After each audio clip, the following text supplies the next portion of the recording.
Doctor ortho, अब दर्द भी घुटने टेकेगा।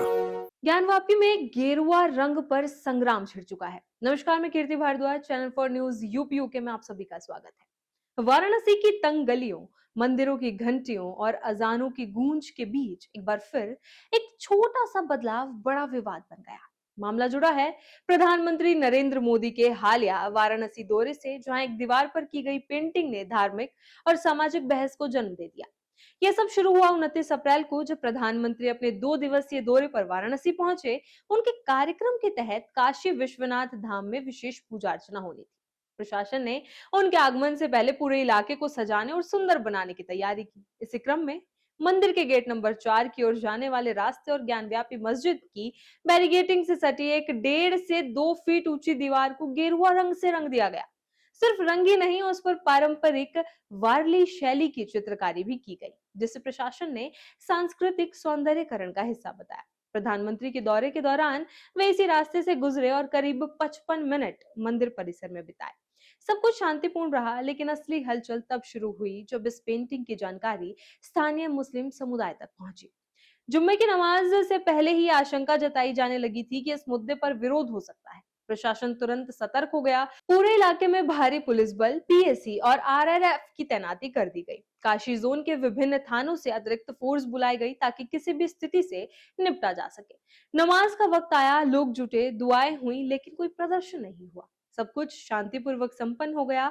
हालांकि ये शांति सतह पर थी, अंदर ही अंदर नाराजगी बनी रही, जो बाद में बातचीत और बयानों के रूप में सामने आए। मुस्लिम पक्ष का कहना है कि जिस दीवार पर पेंटिंग की गई वो वक्फ संपत्ति का हिस्सा है। उनका आरोप है कि बिना अनुमति के उस पर गेरुआ रंग और चित्रकारी करना उनकी धार्मिक भावनाओं के खिलाफ है।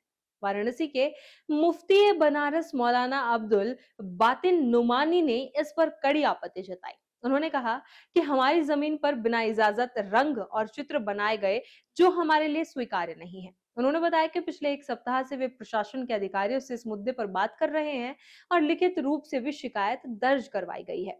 मौलाना नौमानी ने यह भी स्पष्ट किया कि विरोध का तरीका शांतिपूर्ण रहेगा। उन्होंने कहा कि तकरीर या सड़कों पर उतरकर विरोध करने की बजाय उन्होंने प्रशासनिक स्तर पर अपनी बात रखी है। उनका कहना है, जो भी बनाना है कहीं और बनाइए, लेकिन हमारी जमीन पर नहीं। दूसरी ओर प्रशासन इस पूरे मामले को अलग नजरिए से देख रहा है। गौरव बंसवाल ने साफ किया कि दीवार पर बनाई गई पेंटिंग पूरी तरह सांस्कृतिक है और उसमें कुछ भी आपत्तिजनक नहीं है। उनका दावा है कि यह चित्रकारी मस्जिद के दायरे के बाहर की गई है और इसे धार्मिक विवाद के रूप में नहीं देखा जाना चाहिए। उन्होंने ये भी चेतावनी दी कि यदि कोई कानून अपने हाथ में लेने की कोशिश करेगा तो उसके खिलाफ सख्त कार्रवाई की जाएगी। फिलहाल पेंटिंग जस की तस बनी हुई है और प्रशासन का कहना है कि यह मामला मंदिर प्रशासन के अधिकार क्षेत्र में आता है। इस पूरे घटनाक्रम ने एक बार फिर वाराणसी की उस पहचान को चर्चा में ला दिया है जिसे गंगा जमुनी तहजीब कहा जाता है, जहां अलग अलग धर्म और संस्कृतियां सदियों से साथ साथ फलती फूलती रही हैं। लेकिन सवाल यह है कि क्या इस तरह के छोटे छोटे बदलाव उस संतुलन को प्रभावित कर सकते हैं। नमाजियों में से कई लोगों ने अनौपचारिक बातचीत में यही चिंता जताई कि जो जैसा था उसे वैसा ही रहने देना चाहिए था। फिलहाल स्थिति नियंत्रण में है, लेकिन विवाद खत्म नहीं हुआ है।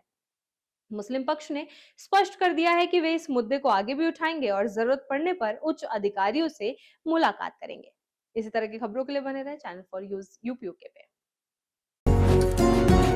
डॉक्टर ऑर्थो, अब दर्द भी घुटने टेकेगा।